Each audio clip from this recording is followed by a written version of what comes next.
I have, since the very first time I ran for Congress in the 1970s, expressed a great deal of concern about the monetary issue, something that has been ignored. This is the first time in over 100 years that monetary policy has been discussed in a presidential campaign.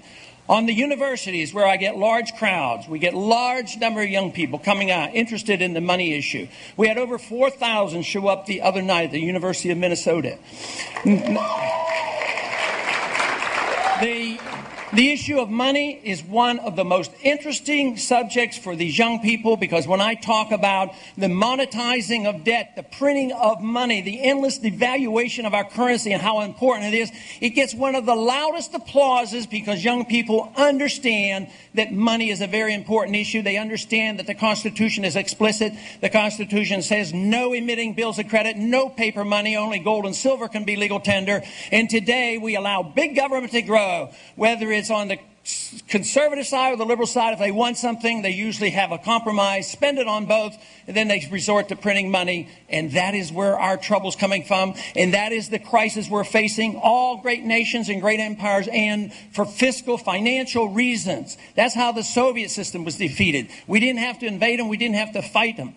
Their system collapsed. And that is what's happening today. The middle class is getting wiped out. The middle class is getting poorer endlessly because they can't keep up with the cost of living.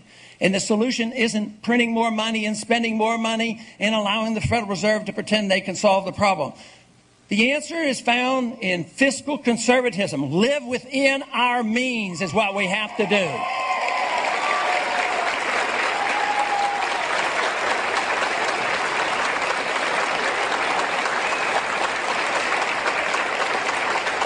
You know, as long as a government can stir up fear, sometimes real and sometimes not real, the people are expected to do one thing: sacrifice their liberty. If you're fearful, the government, the people who believe in big government conservatives or big government liberals, they like fear to be out there. And sometimes fear is normal and natural and real, and we have to deal with it. But at other times, it's concocted. In times of war, whether it was the Civil War, the First World War, the Second World War, just think of the violations of civil liberties during the period of war when people are frightened. The one conclusion I have come to since 9/11 is that there is absolutely never a need to sacrifice any of your personal liberties to be safe.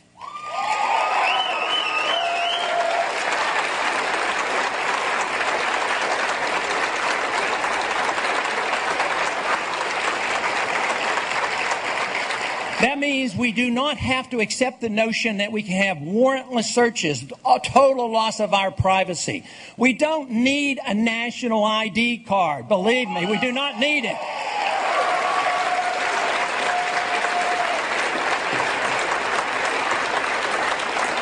The analogy that I like to use about the national ID card and what happened in 9/11, you know, guns are dangerous, and when criminals have them, they can commit crimes, and we want to regulate that.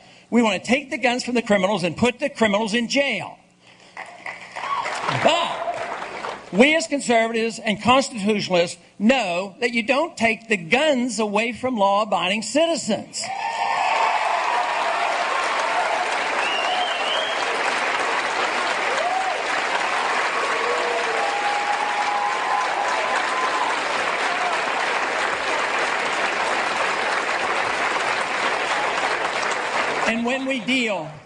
And when we deal with this issue of taking care of the people and protecting the people, you don't have to register the American people to make us safe. You have to deal with the problem much more directly.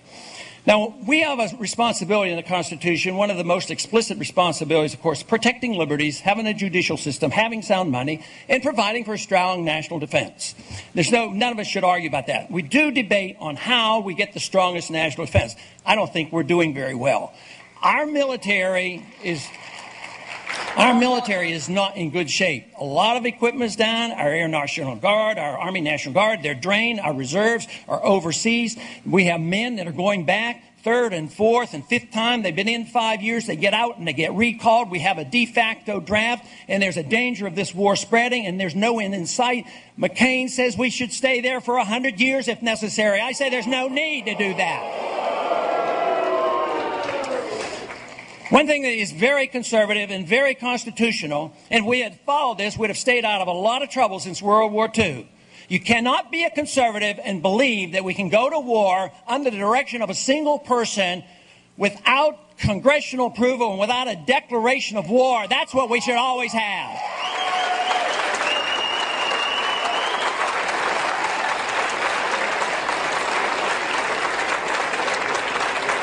Because I am not anxious to go to war unless it's necessary and dictated by the people through the Congress. Some people say, oh, that means you're weak on the military. That means you're weak on the troops.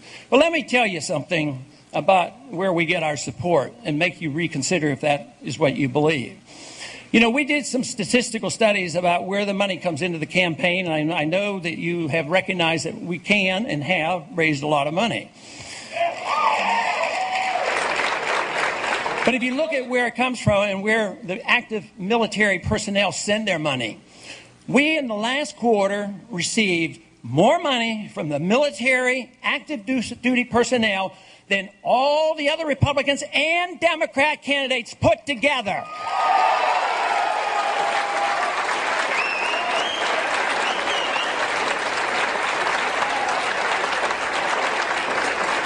You know, providing for the national defense is very, very important. And as I said, understanding it, I don't think we have any disagreement there. But understanding why we might be threatened. One thing that we are not threatened by is a military operation. They're incapable. We have more weapons. We probably have twice as many weapons of all the other countries put together. So nobody's going to invade us. We are not weak, and we shouldn't act like we're weak. But here we are. We are frightened by what might happen, and of course we have to deal with the issue of terrorism. When the terrorist attack occurred, I voted for the authority and the funding to go after the Al-Qaeda. But Osama bin Laden, who used to be our ally, is still free. We chased him over into Pakistan. We dropped the ball at Tora Bora. So what did? We taxed the American people, or we borrowed the money from China, took another $10 billion and hired a military dictatorship by the name of Musharraf to go after Osama bin Laden, which he did not do, and now we still have a mess. Now we're doing exactly what we condemned Clinton for. We won in the year 2000 by campaigning for a humble foreign policy, no policing of the world, no police, no intervening. And now we are doing the very same thing. We're doing the very same thing, and things have not gotten better. Iraq had nothing to do with 9/11. There were no weapons of mass destruction. There was no Al-Qaeda there.